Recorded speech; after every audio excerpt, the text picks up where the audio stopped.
this is the first camp I can enjoy myself and be back.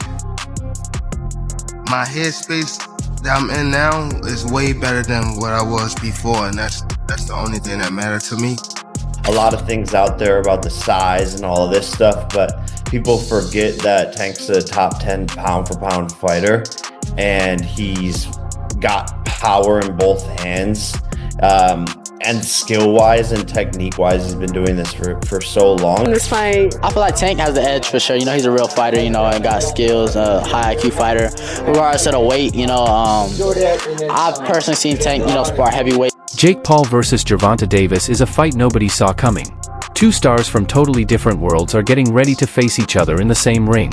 Both of them are eager to show they're the best, and the excitement around it is huge. Day and day, right? You have to understand, I went from doing YouTube and Disney Channel to 5 years, once to twice a day, 6 to 7 days a week, training, recovery, taking it more serious than ever. I'm just a different specimen. My body is filled out. I'm going into my athletic prime and going into that and my body filling out, I just feel amazing. It feels super strong. Jake Paul has been talking a lot about his training for the Gervonta Davis fight. He says he's bringing some really good fighters into his camp. He proudly talks about how he's knocked people down during sparring. He even says Shakur is joining him this week to help him get ready for the fight with Tank. But Jake also admits something fans don't hear from him often. He says Tank is dangerous. People usually make fun of Tank for being smaller. They say he's too short to fight someone as big as Jake. But Jake doesn't agree with that talk. He says Tank's power is real in both hands. He knows Tank hits like a truck even though he's shorter. Jake admitting he's scared to get in the ring shows a lot. It proves he respects Tank's power and skill. That fear shows this fight isn't just some joke like people think, it's the real deal. Going into a fight that I've actually ever been, because I know how good these people are that I'm sparring, and being able to see how good they are and knowing how good Tank is, it's actually going to be my toughest test to date. Yeah, I think, Jake, you could make the argument, right? Pound for pound wise, this guy's the most ferocious dude in the whole sport, couldn't you? For sure. I think he has probably one of the highest knockout percentages. Yeah, 90-something%, right? Exactly. And just his speed, his elusiveness, his ring IQ, his conditioning. He's gone 12 rounds so many different times. Something that I've never even done. So he's going to be sharp all the way through. I mean, the list goes on. And so just actually being vulnerable for a second, it's like, this is crazy. This is scary. It's kind of keeping me up at night. Jake, how do you prepare for, like you said, a guy who is shorter than you? How do you find a sparring opponent to replicate something that obviously, there's nobody else out there that's Tank Davis? How do you prepare for a guy that's different stature-wise? Yeah, no, we have world champions. Raymond Ford in the 130-pound weight class. We got Montana Lovin. Shakur Stevenson is coming in this week. So wow. Just sparring against guys on their level and people who have, been doing this their whole entire lives. But we're really focusing on speed and not as much on power. I'm not doing as much like weightlifting and all of that stuff. I'm actually trying to lose some muscle so that I have less weight and so that my punches are coming off faster. Many fans don't really know the truth about Tank's journey.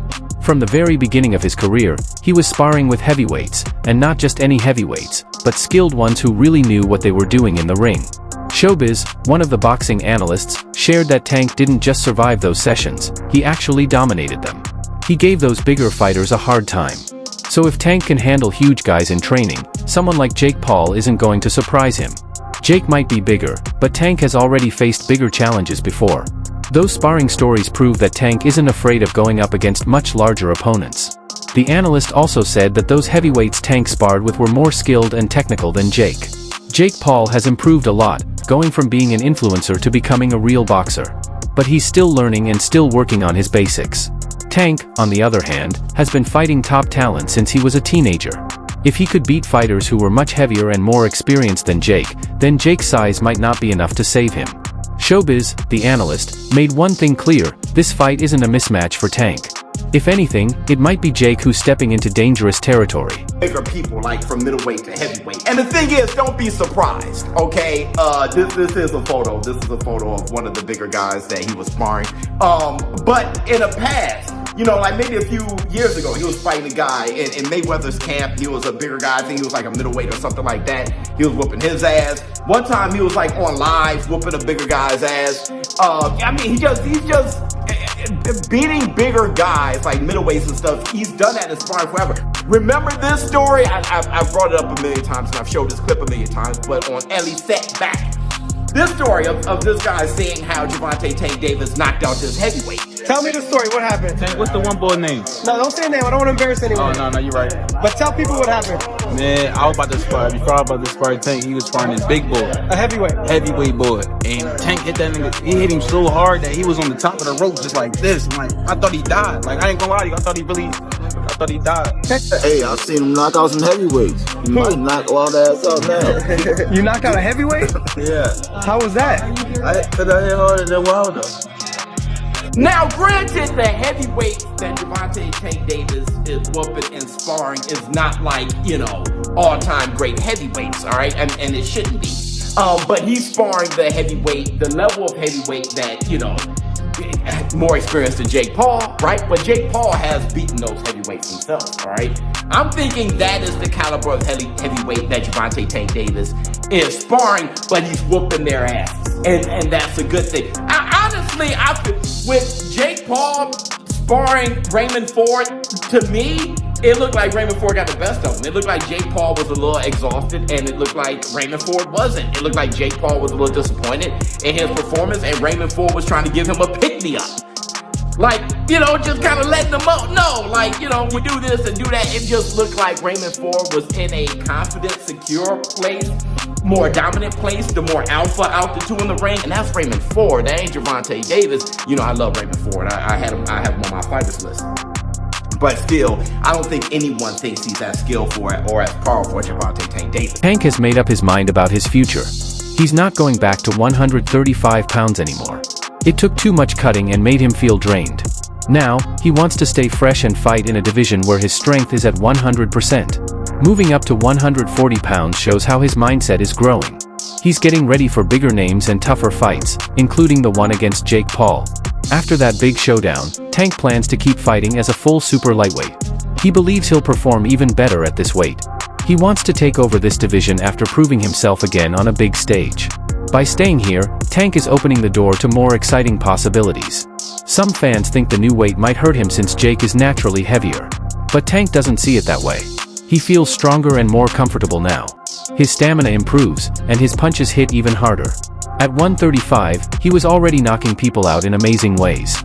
Now, he's aiming for even more powerful knockouts. This new weight class could make Tank even more dangerous than before, and Jake Paul might be the first one to feel what this new version of Tank can really do. Been throwing fits a few weeks ago when Gervonta had announced that he would be fighting Jake Paul in, I believe it's coming up in just about a month, or a little bit less than a month, and that he would not be, at least immediately, he would not be rematching Lamont Roach. So people went all up in arms. Shout out to my guy, Big Dog Willie, who even right now is claiming that Gervonta Davis is going to go try to fight in WWE or something like that when he gets done with Jake Paul. But the truth of the matter is that Gervonta Davis is coming back to boxing. He's always said that he's coming back to boxing. He said he's going to run off, get this bag real quick, and he'll be right back. Well, as you see, the 135-pound WBA, the WBA, where he holds his 135-pound championship, has not stripped him. They said that they were going to look into it if he had not rematched Lamont Roach, but nothing ever really came of that. So as of right now, he still has his 135-pound title, but I'm telling you, the way that things are panning out, I don't think he's going to go back down to the 135-pound division. I think he's going to go to the 140-pound division where really and truly all the smoke is there. Add to it the fact that when he fights Jake Paul, he's going to be fighting Jake Paul at a higher weight than he would necessarily be fighting guys at 135 pounds. You're probably not going to see him drain down for the fight. I don't think he's going to bulk up at all. But usually even when guys play with their weight and they go up and allow themselves to fight at a higher weight or fight people at higher weight classes. Carmamel Moughton shared his opinion, and he says Tank clearly has the advantage. Carmamel explained that since Tank has sparred with heavyweights, the extra weight from Jake won't bother him at all. Jake might be bigger, but that doesn't make him smarter in the ring. The real difference is in skill. Carmamel sees Tank as a master boxer, while Jake is still learning and trying to catch up. He predicts that Tank will not just win, he'll win easily and clearly. Carmamel knows Tank personally and sees how hard he works every day behind the scenes. That inside view makes his prediction even more believable. Talent beats size. Skill beats strength. That's what Tank proves through his actions. Tank versus Jake Paul. I feel like it's gonna be a good fight, entertaining. It's an exhibition, so we're gonna see how serious they really take it. But I don't know, they both getting a lot of money, so congrats to them. What if you had it who has the edge in this fight? I feel like Tank has the edge for sure. He's a real fighter, and got skills, high IQ fighter. Regardless of the weight, I've personally seen Tank, spar heavyweights, and even me, I spar heavyweights, So the weight's not really too much, for a lot of great fighters, so I feel like Tank gonna get it for sure. Do you think he kind of be an advantage because he's small and fast? Someone said that. I'm I didn't think about that actually. Yeah, possibly. You're gonna see a lot of Jake Paul's punches coming. He can be able to evade them and then set him up for a big counter. Wait, but do you think this is gonna be different than the other Jake Paul fights we've seen, against Mike Tyson and Julio Cesar Chavez? I know a lot of people weren't the happiest with that, but I feel like Tank's gonna give him a different fight. Do you think so? I think so. We'll see how he adapts to, because a lot of people think it's hard, for a small guy to be fighting a bigger guy, but it's also hard for a big guy to be fighting a smaller guy. It's a small target, they're very fast, so we'll have to see how he adapts to it. Wait, and is Floyd Mayweather versus Mike Tyson really happening? Yeah, that's happening. No, it's not. Yeah. Wait, is there a date already, or what's going on? I'm not. I don't think there's a date yet, but it's definitely an official fight and it's happening. So, what do you got to say about that? What's going on? It's gonna be a great show. Floyd's gonna do his thing. Hopefully I'm on the undercard so I can put on a great show as well. No, really? You guys already talked about that? Not yet, no, but we'll have to see. Yeah, for sure. And are you gonna fight again this year? What's next with you, Carmel? I don't know. At the moment, we haven't heard nothing. We're just waiting, staying patient, staying ready. But I should be back at least one more time before the end of the year. When the fight was first announced, Shakur Stevenson was one of the biggest critics. He openly asked why a top champion like Gervonta Davis would want to fight a YouTuber who became a boxer instead of facing another top professional. For Shakur, this matchup felt like an insult to the sport he's worked so hard for. But now, things have taken an unexpected turn.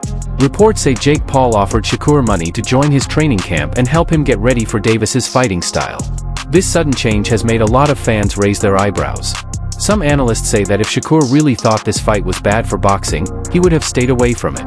But as soon as the money showed up, he chose to get involved.